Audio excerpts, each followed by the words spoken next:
엔비디아가 망하는 거 아닌가라고 주가가 내려가면 꼭 매수 찬스입니다. 그게 훨씬 더 돈을 벌 수 있는 방법이더라고요. 이 유튜브를 언제까지 할지 모르겠지만 최선을 다하려고 하고요. 안녕하십니까. 5살 더 이하는 경제 오이경이라고 합니다. 오늘은 데이터 센터에 대해서 말씀드릴 건데요. 데이터 센터가 전기라든지 물이라든지 엄청나게 많이 사용을 할 거라고 해가지고 그것 때문에 만약 이제 주가가 떨어지면 매수 찬스일 수도 있지 않을까라는 생각이 들어서 이 주제를 가져왔습니다. 그 클라우드라는 거 많이 듣지 않습니까? 클라우드. 이제 핸드폰에서 사진을 저장을 할 때 뭐 구글 클라우드를 사용한다고 하잖아요. 혹시 이게 들어보셨나요? 동영상을 보시는 뭐 50대, 60대는 이게 클라우드에 대해서 잘 모르실 텐데 그렇게 생각을 하시면 됩니다. 유튜브라는 거를 이렇게 보실 때 동영상이 뭐 3시간짜리도 있고 4시간짜리도 있지 않습니까? 4시간짜리 동영상을 내 핸드폰에 다운로드 해가지고 보려면 용량이 엄청나게 많이 차지를 하거든요. 유튜브에서 4시간 동영상 다운로드 하면 내 핸드폰이 느려지고 그러거든요. 왜냐면 내 핸드폰 안에 엄청나게 거대한 이제 짐덩어리가 있으니까. 근데 데이터 센터가 있으면 이 거대한 짐을 어디서 이게 짊어지냐면요, 데이터 센터라는 데서 지어요. 쉽게 말해서 클라우드에서. 데이터 센터는 이렇게 생겼는데요, 이게 있기 때문에 여러분들이 이제 넷플릭스에서 동영상을 순조롭게 볼 수 있고 유튜브에서도 이게 되게 쉽게 볼 수 있고 이제 클라우드가 있기 때문에 그게 가능하다라고 이렇게 보시면 되는데요. 데이터 센터 때문에 전기하고 물을 엄청나게 많이 사용을 한다고 합니다. 데이터 센터 이제 엄청나게 큰 거 하나 이제 작동을 하려면요, 20만 명의 집에, 미국인이 사는 집의 전기량과 똑같다고 합니다. 그만큼 전기를 엄청나게 많이 먹죠. 그러면 과연 이제 물은 왜 필요한가? 전기가 엄청나게 많이 돌리니까 엄청나게 뜨겁거든요. 그래서 어떻게 하냐면요, 물을 이렇게 가져와 가지고 이거를 시원하게 만들거든요. 물이 엄청나게 많이 필요하다, 전기도 엄청나게 많이 필요하다. 그런데 이것 때문에 왜 주가가 떨어질까? 그것에 대해서 지금 이제 말씀드리도록 하겠습니다. 제가 비즈니스 인사이더라는 동영상을 봤어요. 근데 여기서 좀 흥미로운 얘기도 되게 많거든요. 데이터 센터의 다크 사이드에 대해서 얘기하겠다, 어두운 면을 얘기하겠다라고 하는데,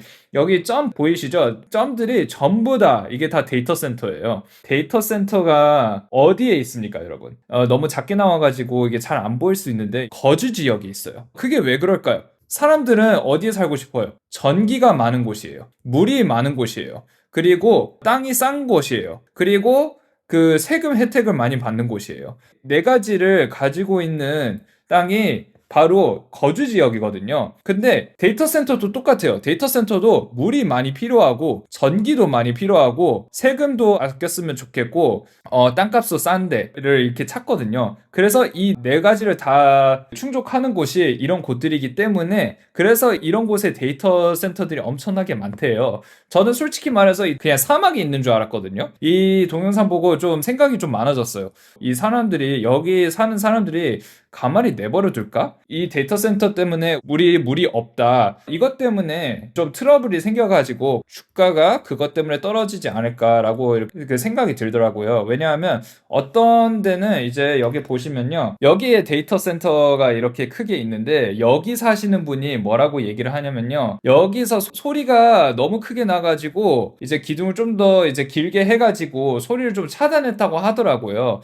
그래서 소리는 어느 정도 그 해결이 됐는데 진동이 계속 울린다고 합니다. 그래가지고 여기서 이 아빠가 뭐라고 얘기를 했냐면요, 진동이 너무 커가지고 그거를 해결하려고 3,500만 원을 썼다고 하더라고요. 그냥 리모델링 하는데.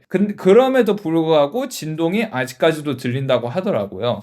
너무 안타깝습니다. 그리고 이제 아들이 7살인데 계속 잠을 못 잔대요. 그리고 이게 데이터 센터에 옆에 살면 불안증도 걸릴 수도 있고 우울증도 훨씬 더 심해질 수 있고 심장병도 걸릴 수 있다, 이런 내용도 나왔거든요. 그래가지고 이게 생각보다 심각하다, 진짜 그렇게 느낄 수 있었거든요. 여기 데이터 센터가 여기 바로 있는데 이 집들은 진짜 무슨 죄예요, 솔직히. 제가 처음에 말씀드렸듯이 이 데이터 센터가 사막에 있거나 사람이 없는 곳에 살았다면 저는 데이터 센터가 이제 커져도 상관없다고 생각을 했을 텐데, 이런 거주구역에 짓는 줄 몰랐어요. 그러면 진짜 그 얘기가 달라지거든요. 근데 이해가 돼요. 처음에도 말씀드렸듯이 거주 지역에 짓는 이유가 전기 필요하고 물 필요하고 저렴한 땅 필요하고 그러다 보니까 이런 곳에서 짓는데 이 데이터 센터 때문에 땅값이 떨어지고 하면 이 회사들한테 타격이 있을 수 있다라고 생각을 하는데 말씀드렸듯이 제가 봤을 때 그럴 가능성 되게 없어요. 되게 낮아요.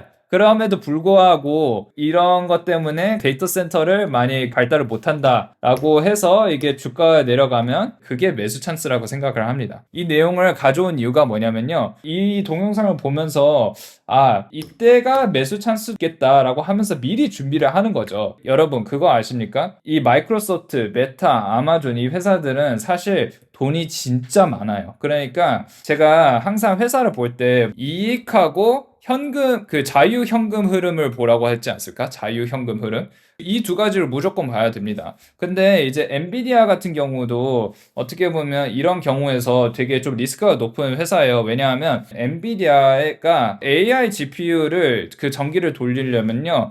일반 서버의 전기를 돌리는 것보다 7배에서 10배나 전기가 더 많이 든다고 합니다. 만약 전기에 대해서 규제가 있다. 그래가지고 다른 회사들이 구글이 만드는 이제 TPU를 사용을 한다. 이것에 대해서 모르면 제 구글 엔비디아 동영상 있거든요. 그거 꼭 참고하시면 될 것 같고요. 그러면 더 많은 회사들이 구글 TPU를 쓰니까 그러면 GPU를 제일 잘 만드는 엔비디아가 망하는 거 아닌가라고 이렇게 걱정할 때 그래서 주가가 내려가면 꼭 매수 찬스입니다. 매수 찬스의 가능성이 매우 높습니다. 왜냐하면 여기 자유현금 흐름 보십시오. 이 회사는 그 1년에 그 자유현금이 그냥 놀고 있는 현금이 얼마인지 아십니까? 78조 원이에요. 78조 원. 현금이 그만큼 있다는 뜻은 위기가 왔을 때 이 현금을 이용해가지고 그 회사를 최대한 살리려고 하겠죠. 물론 이게 시간이 걸리겠죠. 비용이 엄청나게 많이 들 것입니다. 그럼에도 불구하고 인내심을 가지고 기다리면 그 위기에서도 엔비디아 같은 주식을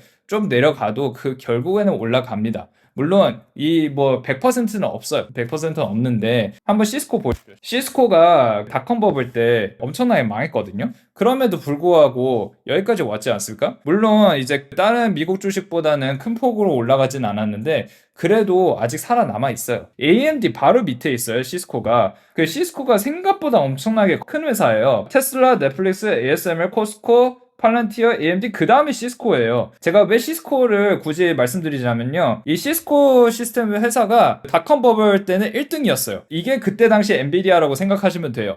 그런데 닷컴 버블 때 시스코 시스템 회사 주가가 완전 폭락했거든요. 그럼에도 불구하고 지금 이렇게 거대한 회사가 된 게 뭐냐? 결국에는 돈이 많아서 그랬던 것 같습니다. 그래가지고 엔비디아도 비슷한 케이스예요. 이제 엔비디아 같은 주식이 지금 뭐 173달러까지 내려갔는데 뭐 갑자기 150달러까지 내려가서 엔비디아를 가지고 있는 사람들이 막 엔비디아 진짜 망하는 거 아닌가? 해가지고 주식을 다 팔잖아요? 절대 그러지 마세요. 절대 그러면 안 돼요. 왜냐하면 내가 마이너스가 되는 게 언제냐면요. 팔 때예요. 그 수익률이 마이너스라 가지고 기분은 슬프지만 그래도 돈을 아직 잃은 건 아니거든요. 왜냐하면 올라갈 가능성이 있으니까. 그래서 주식이 진짜 망할 것 같다고 해가지고 특히 이런 주식들 있잖아요. 진짜 내일 모레 당장 망할 것 같다고 해가지고 당장 팔면 절대 안 됩니다. 아니 왜 이렇게 오버하는 거냐라고 할 수 있는데 딥시크 때문에 엔비디아 주가가 그때 85달러까지 떨어졌었거든요.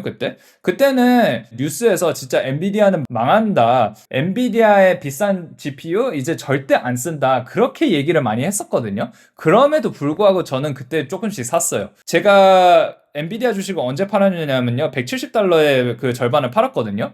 이게 5개월 뒤에 그런 일이 있었는데 이렇게 빨리 170달러로 회복할지 전혀 몰랐는데 근데 이게 2년이 걸리든 3년이 걸리든 무슨 일이 있어도 이거는 절대 안 판다라고 그 결심을 했거든요. 어떤 일이 있더라도 이 주식은 계속 가져갈 거다. 왜냐하면 이 회사는 돈이 그 자유현금 흐름이 높기 때문에 결국에는 살아남을 거다라고 정말 믿었거든요. 결국에는 2025년은 저는 그래도 돈을 벌면서 보냈습니다. 물론 이거를 안 팔고 계속 가지고 있었으면 더 큰 돈을 벌 수 있었는데 아직도 그게 후회가 남습니다. 그래서 제가 이 유튜브를 하는 것 같아요. 여러분들도 저같이 똑같은 실수하지 말라고. 물론 저는 돈을 안 잃어봤지만 돈을 제가 원하는 것보다 더 적게 벌어가지고 너무 아쉬움이 아직도 커요. 솔직히 그때 왜 제가 다 팔았는지 모르겠어요. 브로드콤도 저는 290달러에 다 팔았거든요. 근데 지금 얼마야? 400달러잖아요. 이 브로드컴 주식을 볼 때마다 저는 너무 스트레스 받거든요, 솔직히. 구글도 저는 220달러에 다 팔았어요. 근데 지금 320이잖아요.